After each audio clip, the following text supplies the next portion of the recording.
clear that one out. Went to chase the other code that it had, the dreaded cylinder 4 misfire. The spark plug for cylinder 4 was smudged in. I don't know how that would happen. I've been reading a little bit here and there what are the probable causes for it.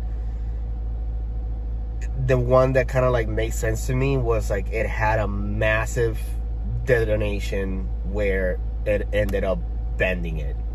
I really don't think that the actual piston hit it. So ended up getting brand new NGKs, 2309s if I'm not mistaken, colder step plugs for it. Discovered while changing those that the coil packs on them are not OEM.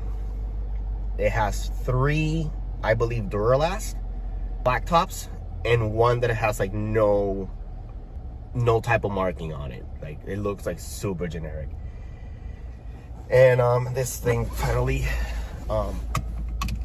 warmed up. So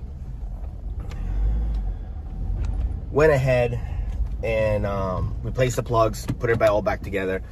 Took the coil pack with the no name, was actually on the cylinder number 4. Put it on cylinder number 2.